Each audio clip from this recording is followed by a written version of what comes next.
Pierre Bourdieu, the currency that never shows up on a bank statement. Quick scenario. Two candidates, equally qualified on paper, walk into the same job interview. One of them just seems to fit, speaks the right way, references the right books and restaurants, carries themselves with an ease the interviewers cannot quite name. The other one is technically just as capable, and somehow reads as slightly off. What actually happened in that room?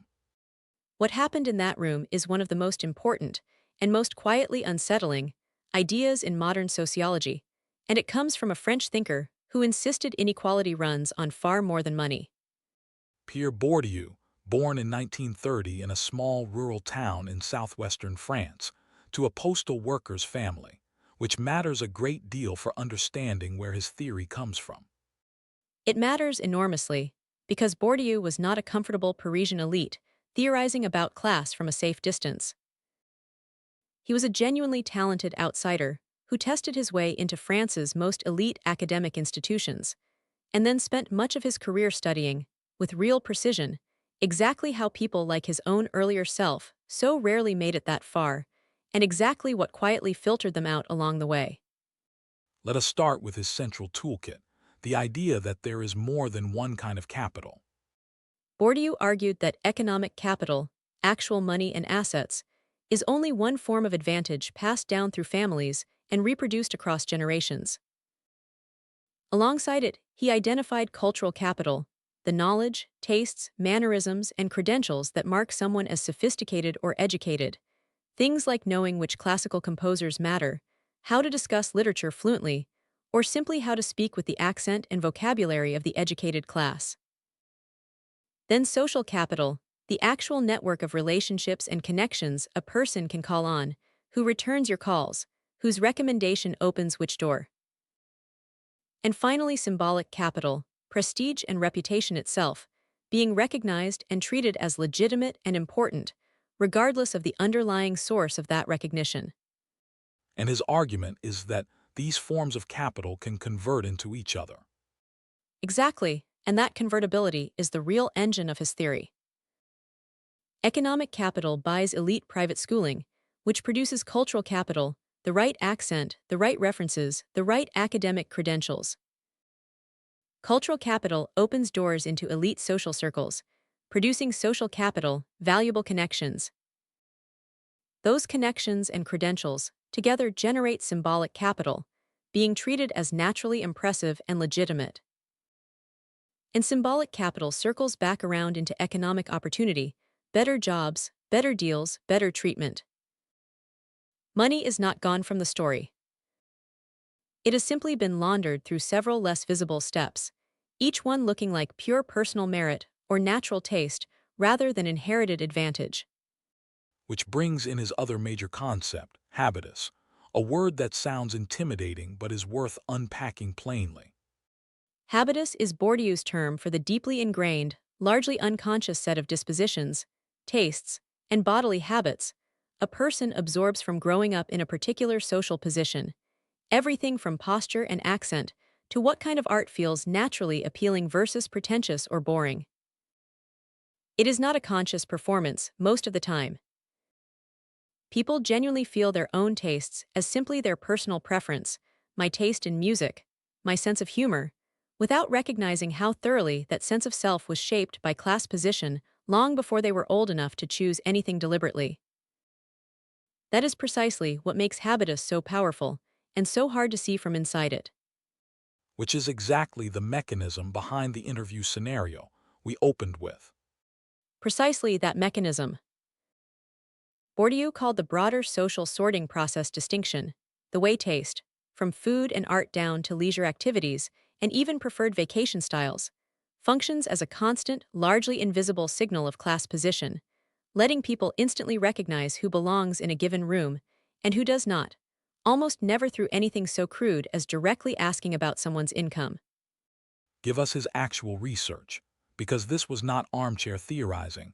He built this on real empirical work.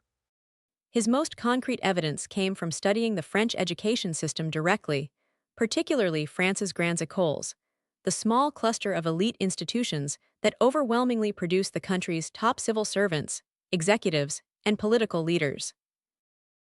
Bourdieu and his collaborators documented, with real data, how students from already privileged backgrounds consistently outperformed equally intelligent students from working-class backgrounds, not primarily because of raw ability, but because the entire system, the expected writing style, the cultural references assumed as common knowledge, the unspoken norms of how to speak confidently to an examiner, was built around the habitus of the already privileged. The system looked meritocratic and neutral on paper, while quietly reproducing existing class hierarchy underneath. And that same basic pattern shows up far beyond France, then and now. It does, and it is worth being fair to the counterargument here too, because this is genuinely contested territory. Elite universities in many countries, not just France, have long faced scrutiny over exactly this dynamic: admissions criteria that reward extracurricular polish, essay sophistication, and interview presence, all of which correlate strongly with family wealth and cultural background rather than raw academic ability alone. Defenders of these systems argue that some of what gets labeled cultural capital is genuinely valuable preparation, real skills worth rewarding regardless of their social origin. Critics argue that framing quietly launders inherited advantage into the language of merit. Bourdieu's own answer was that this argument itself is part of the mechanism, the system convincing everyone involved that its criteria are simply neutral good taste rather than a specific class's taste, dressed up as universal standard. Let us bring this all the way down to something people can feel in a single moment, since you opened with a job interview. Here is an even sharper version: a formal dinner.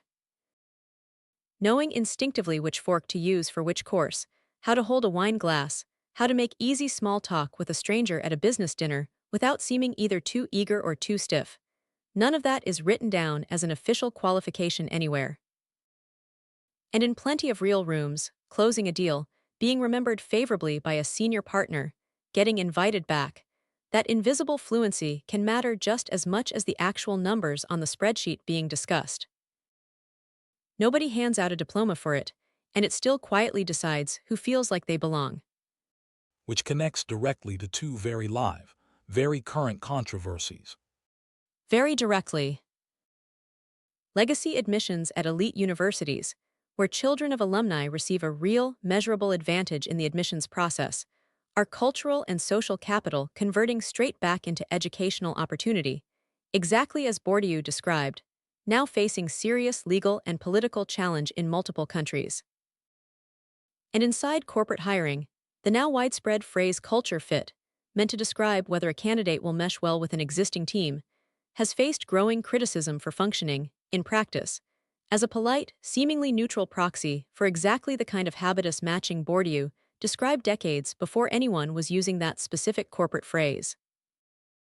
Both debates are live and unresolved right now, playing out in courtrooms, hiring policies, and admissions offices worldwide. And the broader meritocracy debate sits right on top of all of this. It genuinely does. Ongoing arguments about whether elite university admissions, from Ivy League schools in the United States to Oxbridge in Britain, actually reward merit, or primarily reward the ability to display the right kind of cultural polish, are, underneath the modern statistical language of test scores and acceptance rates, essentially Bourdieu's exact argument being tested at scale, in real time, with real institutions and real students on either side of the outcome. So what is the honest, motivating reason to actually take Bourdieu seriously? Because he gives language to something almost everyone senses, but rarely names clearly, that fitting in and standing out are never purely personal, natural qualities. They are shaped, quietly and thoroughly, by everything a person absorbed long before they were old enough to consciously choose any of it. Seeing that clearly does not erase inequality, but it does make it much harder to mistake inherited polish for pure individual merit, which is precisely the confusion his entire body of work was built to interrupt. Which brings this whole module toward a thinker whose questions Bourdieu was, in a very real sense, still answering a full century later. Where Bourdieu studied how modern societies quietly sort and stratify people through taste and education, Our next thinker was asking an even more foundational question, a generation earlier. What actually holds any society together at all? And what happens to people when that glue starts to fail? Next time, Emile Durkheim and the birth of sociology as an actual empirical science, built out of one of the most unlikely subjects imaginable, the statistics of suicide. See you then.